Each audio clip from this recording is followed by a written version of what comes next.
Today we're solo hiking to the top of Cucamonga Peak, where we'll cook a delicious meal for dinner, pour the water in, and then we'll sit and watch the sunset. But first, coffee, obviously, and breakfast, because we won't be eating for several hours. And after a quick hour drive, another McDonald's iced coffee and a whole bunch of good vibes, we are at the Ice House Canyon, beginning of the trail. It's like 85 degrees, feeling good. We're at 5,000 feet of elevation, and we're about to go up another 4,000 feet where it'll be a little colder at the top, maybe 10 degrees colder. So I'm gonna get my bag and we're gonna get this thing on the road. First things first though, you already know we got a sunblock up. Excuse me. Yeah? You know, if I need a ticket to park here? Yeah, I read online you need a forest park pass, but the one I'm using my, actually, it's a good point though, something to mention. You do need a parking pass to park here. It's the Forest Adventure Pass, but a couple other passes cover it. So I have the America the Beautiful National Park Pass, which is $80 for the year, which is good at all of America's national parks, but it also works at a bunch of little state parks and stuff like this. So if I just place this on my dash, this is good instead of the Forest Adventure Pass. One important thing you do when you get to the trail is you have to fill out a wilderness permit, because we'll be going out into wilderness areas, and to keep track of how many people are on the trail and if anybody gets lost, you have to fill out these permits. All right, so let's take a look at the trail. Currently, we are right here, 4,960 feet. We're following Ice House Canyon Trail, following the river up to here, all the way up to the Ice House Saddle. It's called a saddle because it's a like lower portion in between two peaks. I learned that from watching videos today. Anyway, then we follow the Ice House Saddle up here to Cucamonga Peak, where we're gonna have dinner, have our delicious teriyaki chicken and rice. We're gonna drink some coffee. We're gonna drink in Arizona, and it's just gonna be great. So let's get on the road. You might have noticed I have my headphones in. I'm not used to hiking by myself, and I want to get better at it, but I figured I could listen to some music or a podcast on the way up, so that's my plan. Yo, this gotta be the most useless bridge ever. Like, it's not even going over anything, but I love it. Anyway, right now as I'm walking, getting this hike started, I'm listening to a History Channel podcast. It's talking about John Muir and his first time experiencing Yosemite, and how he decided to stay and appreciate and work to defend our natural lands. And walking around a place like this, you know, you tend to agree with him. You know, as you're walking along the stream, you pass what used to be a bunch of cabins all the way up and down the stream. Gotta be nice to have a fireplace like that. But imagine this is your crib. You know, you got your kitchen table right here. You post up, overlooking the stream.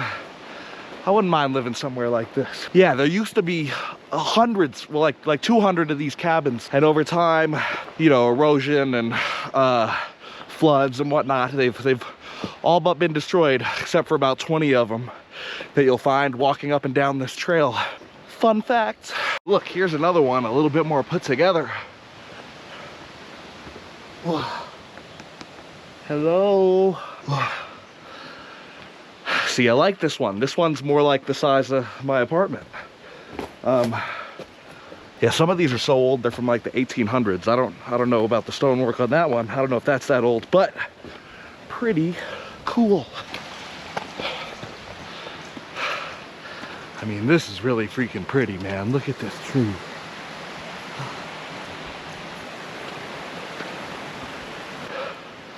For all my LA homies, let me tell you right now, Runyon Canyon ain't got shit on Ice House Canyon, baby.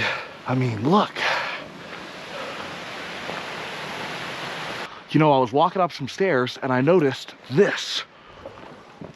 Nathan Bargy, Eagle Scout Project, Boy Scout Troop 636, 2016. I've talked about this in other videos, but if you have the time to look it up, trail maintenance is almost all volunteer based, which means when you're going on a nice pretty hike and you got perfectly chiseled out paths, it's because somebody went out there with a fucking shovel of their own accord, you know, free will, they're not getting paid, and they built this beautiful trail. So that's super cool. I would love to contribute to a trail one day, because then, you know, I can say I did my part, but also a part of me will always be there with that trail, so that's super cool. Go Scouts. Our first fork in the road, you can either go down this way, down the Chapman Trail, which adds an extra little bit of mileage, but can loop back up top. But we're gonna be following the rest of the Ice House Canyon Trail up to the Ice House Saddle, which is 2.6 miles away, along with the Cucamonga Wilderness, which is 0.8 miles away. That wilderness, of course, being the wilderness that requires us to have a permit with us in case we go missing. Onwards. We've reached the Cucamonga Wilderness. A wilderness area, what is that? Well, basically it's a big chunk of nature that we've decided that shit's important. We're not gonna build any structures there. We're not gonna have any shit up there. This is all just wilderness. And that's why you need a permit, because you could really get lost if you don't know where you're going. Anyway, we're only like 1.8 miles in, like not even 2 miles in. I'm dying. I am out of shape, but you know, if I'm going on some big hike every week, maybe I'll be in more shape by the end of next year. I'll check in with you again at the saddle. Oh, also, I finished my John Muir podcast. What a guy. John Muir, Teddy Roosevelt, they were just the best. I highly encourage anyone who cares even a little bit about nature to go and read John Muir's My First Summer in the Sierras, where it follows him sheep herding through the Yosemite valleys and Tuolumne meadows. It's just no one writes as beautifully about nature as that guy does. Makes you really appreciate everything and makes you really want to go to Yosemite, which I would like to do as soon as possible. But talking, walking, same time, not good. So I'll see you. All right, 2 miles in, had to take a little break. Yeah, you might be thinking 2 miles, Ethan, that's not very long. Yeah, but the elevation, I've gone up like 1,500 feet. I don't even want to think about how many flights of stairs that is. But we're making our way down to, no, we're making our way up, and I'm gonna get there. It just might take longer than expected. You already know I'm thinking about how good that chicken stir fry is gonna taste at the top of this mountain. Oh, with my Arizona iced tea lemonade half and half. Oh, it's all gonna be worth it, don't worry. Yeah, we are up here. Remember, we were down there in that valley, and then we went to here like nothing. I wish I could get videos. There's all these really tiny squirrels and like chipmunk things. They're like this big. I don't know what they're called. They have real bushy tails. I've seen at least a dozen of them. A lot of big squirrels, a lot of little baby lizards. You know the push-up lizards? They're on the rock and they go. So yeah, we've seen a lot of cool stuff. We're headed towards the saddle, which, if I'm correct, is up there somewhere in between that peak and that peak. Dude, hiking, man. All right, after feels like a million switchbacks, we have reached this sign. This is where the Chapman Trail links back up, but we are going this way to the Ice House Saddle. Unfortunately, we only have a half mile to go. Believe you me when I say, when we reach that saddle, I'm taking a seat, I'm eating an entire thing of Pringles, and I'm drinking a lot of water. But check in with you when we get there.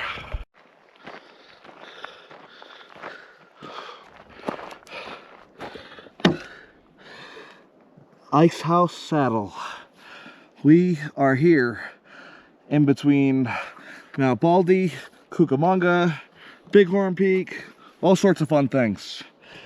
We gotta go from here up the Wilderness Crest to Cucamonga Peak. But first, I'm taking a break.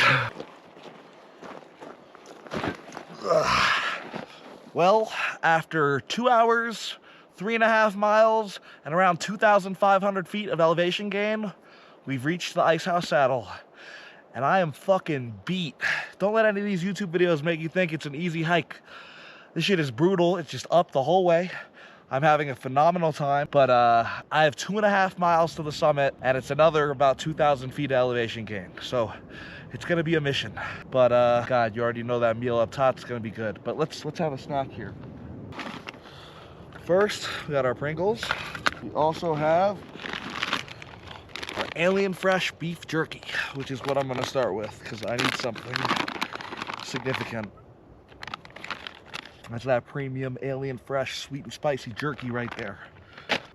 Oh God. So solo hiking by yourself. You know, I'm not really used to it, but I've been listening to podcasts and I've been listening to music. Shout out Jack Hayes and Belmont, who I've been bumping these past however many switchbacks. They've gotten me through it, but I'm feeling good. I'm gonna sit here and snack and we're gonna keep moving. Oh shit, I have signal. I'm gonna FaceTime my mom. Oh, wait, I have to point out, if you can see, my shirt says, go outside. This was a gift from my friend Jessica. She always gives the best gifts. Oh, my phone's blowing up. She always gives the best gifts, and I was so excited to wear this shirt special for this video. So shout out Jessica, who reminds us all to go outside. All right, let's get moving. Almost forgot. Cucamonga Peak, that's where we're going. 2.5 miles to the summit, baby. Stop playing with me. I feel completely refreshed. It's as if I wasn't about to pass out like 5 minutes ago.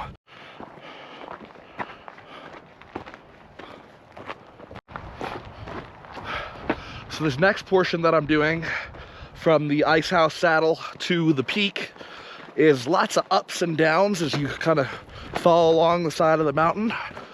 And we'll be doing this for the next 1.5 miles or so before we have to do the steep, switchback-ridden climb up to the top, which I'm not looking forward to. But this is pretty chill compared to the stuff I've been doing for the past 2 hours. This is easy, light work. So let's keep moving.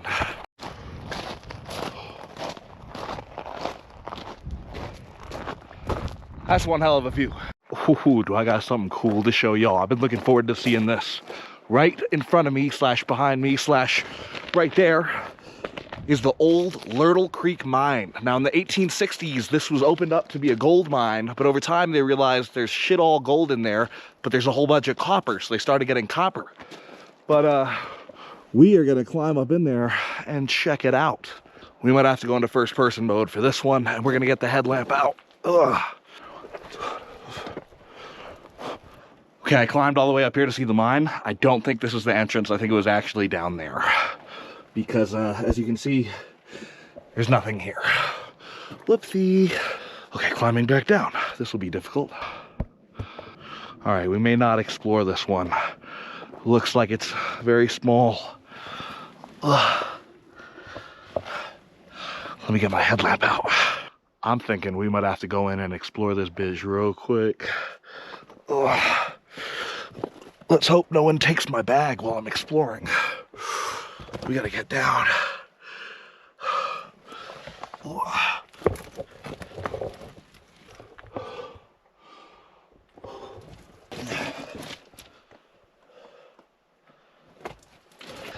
Okay, well this is about as deep as I feel like going. I think there's another tunnel to the side that keeps leading, but it's a little tiny and I'm a big boy.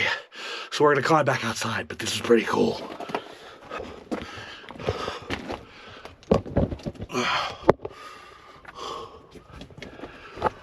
Oh, ow.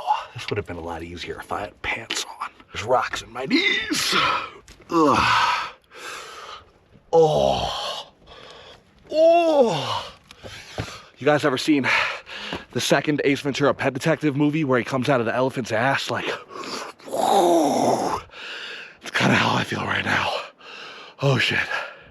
Let's take a break, fuck it. Oh shit, I totally tore up my leg doing this. Look at this.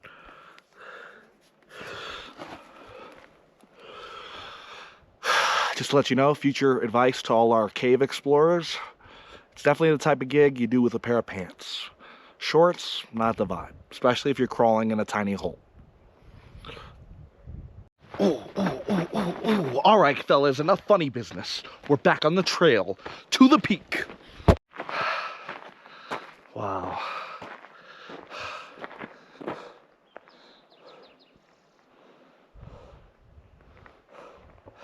So I've reached the end of the easy ups and downs, and I'm progressing to the grueling dozen switchbacks, which start right here, and not looking forward to it.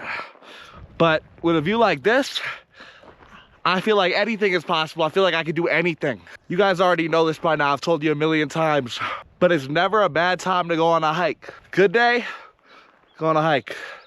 Bad day, go on a hike. Totally normal, average day, go on a hike.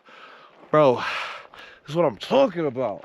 Oh, I can't wait to see the view from the top. It's probably gonna be ridiculous. Oh, shit. All right, let's get it. Let's do it. Let's do it. See you as we make our way.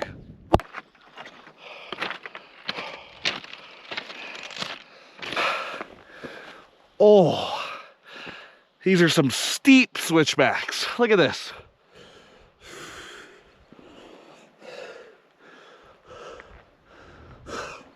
We got it though.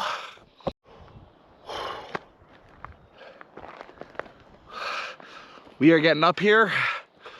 We're going up there. Go team. You know, the higher I get, the more I catch this really nice breeze. It's very refreshing. Bro, the crazy part is we've gone so far, I can't even see where I started. Like, it was over that mountain somewhere. We've been on this trail for like 3 hours. Crazy. Crazy. Anyway, look, more switchbacks for forever. They just go forever. They never stop.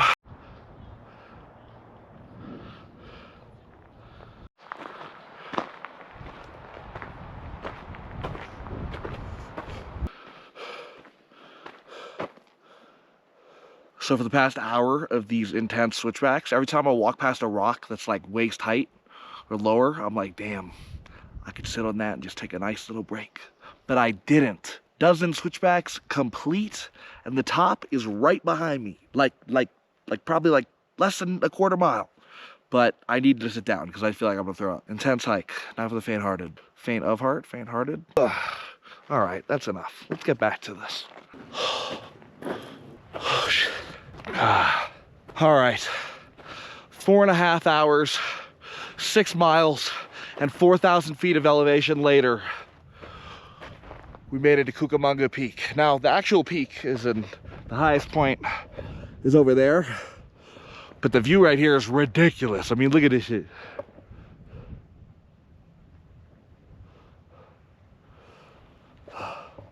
So I think this is where I'm gonna set up to have my meal, unless I find a better spot up there at the peak. So let's go check it out.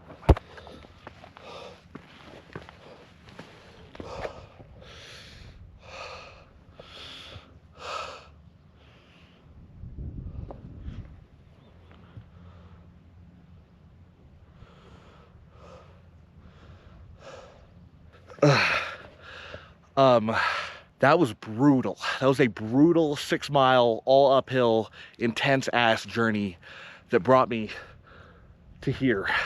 This view is ridiculous. It's like I'm looking out the window of an airplane. Oh man.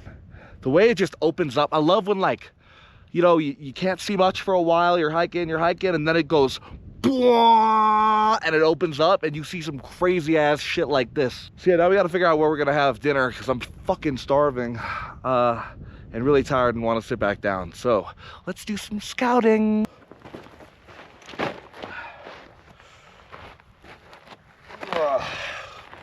What a journey I've been on. I'm beat, but this is ridiculous. I'm gonna have such a time here. I'm gonna make my delicious meal. One thing I was worried about was wind. They said these things don't really work too well if there's wind, but you can see there's like no wind, so we're chilling. For dinner or lunch tonight, we're having chicken teriyaki rice, which I'm incredibly excited about. This is our fuel. This is my first time using all this stuff. Something I wanted to mention, you know, a lot of these YouTube channels you may watch, or I watch, have people that like know exactly what they're doing and they're really good at all of it. I'm learning. This is a learning experience YouTube channel where we're just getting started and I don't know how any of this shit works. I did a trial run of this in my apartment last night. Also, don't use these burners in your apartment. You'll die. At least that's what the warning said. This clicks in here like that. We got our nice little base. Put this guy on. Can you believe we're here doing this? Like what? There's like a whole world behind me. And I'm cooking chicken teriyaki. Yeah, I lowered the angle there so you can see it a bit better, but there we go. There we go.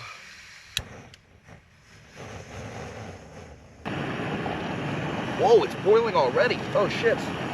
That was really quick. Okay, take water to a boil. Carefully add boiling water to pouch. Oh fuck, that's way too hot. Way too hot. Who are we kidding? Isn't the whole point that this thing doesn't get hot? Is this hot? Okay, there we go. We got our stuff here. Pour the water in. There we go. And then we gotta grab our utensil, which I have in here somewhere. Here it is. Nope, not in there. Guys, I have serious stirring to do. I need my utensil. It's not in that part of the bag. It's not in that part of the bag. We're gonna be really screwed if we don't have that. Guys, I think I lost my fucking new spork. How am I gonna eat this? Definitely checked every pocket. Oh, you gotta be kidding me. All right, well, let's get creative. I like to think, what would outdoor boy Luke do? He would do something like this. Stir it all up. Oh, fuck. Stir well and zip pouch for 10 minutes. Oh. Oh, I've been looking forward to this half and half.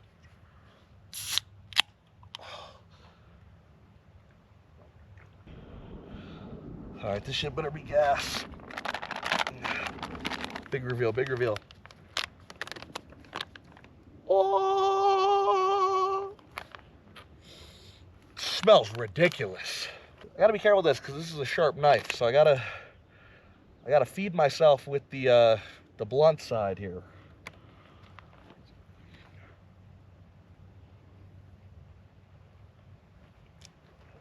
Bro, this just changed the game. This just completely changed the game. You can have, bro, it's like I'm at like a restaurant right now, except I'm 8,000 feet in the air.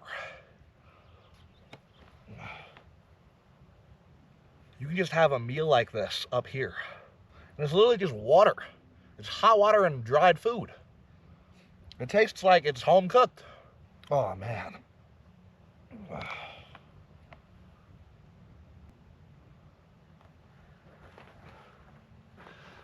Had to admire it one more time, but I think it's time we get home. Sun is setting and I don't want to be hiking down in the dark. Okay, last little stop before we go down. This is the actual Cucamonga Peak. It's just hidden in these bushes, but it's got some ridiculous views. Check all this out.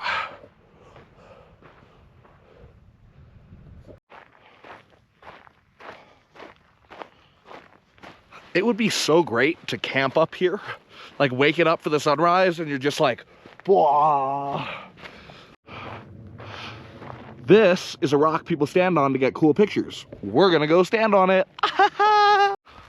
Shout out the 5 a.m. crew. Cucamonga Peak, 8,862 feet, baby. We are up here. Ugh. See? Picture on that rock would look pretty cool.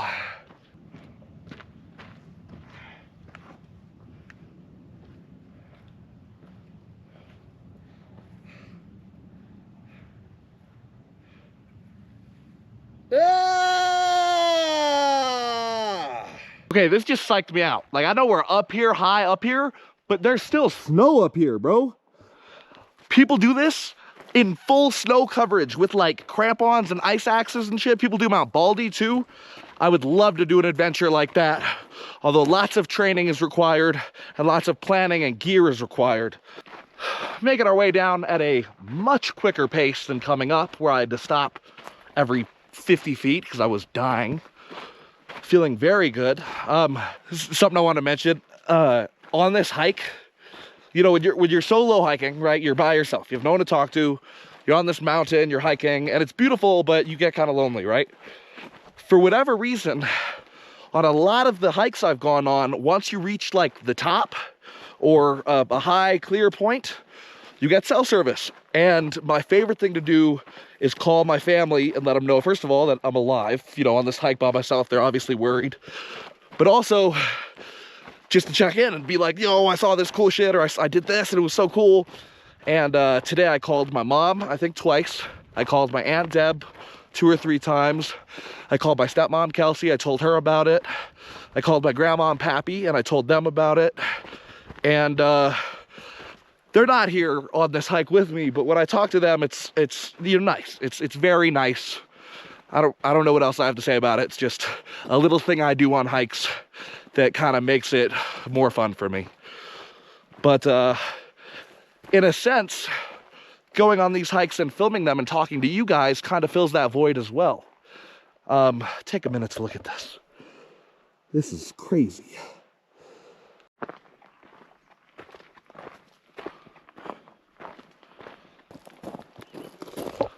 As the sun sets, we descend our final switchback.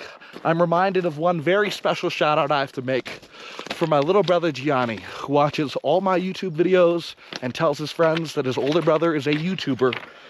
Gianni, there is a lifetime of adventures ahead of us, and I promise I'll take you on one soon, okay? But as the sun is setting, we gotta get a move on, because I do not want to be on here in the dark. Oh, and by last of the switchbacks, I just mean last of the very hard switchbacks. We still have dozens to go on the rest of the trail once we reach Ice House Saddle. But I feel good, we're moving. It's heavy on the knees, real heavy on the knees, this downhill. But I think we're making good time, and I think we'll make it to the car without having to use the headlamp. Let's see.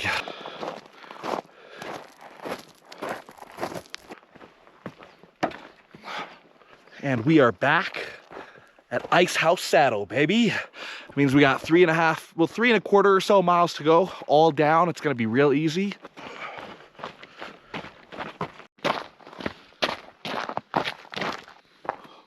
Well, we've exited the Cucamonga wilderness, which means we're probably gonna make it.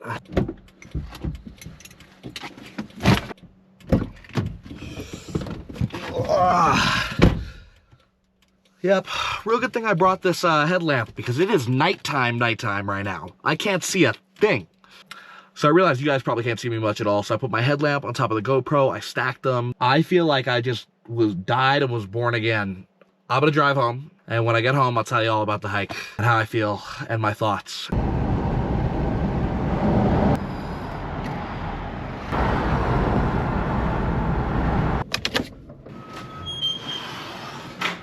Everything hurts, especially my left shoulder for some reason.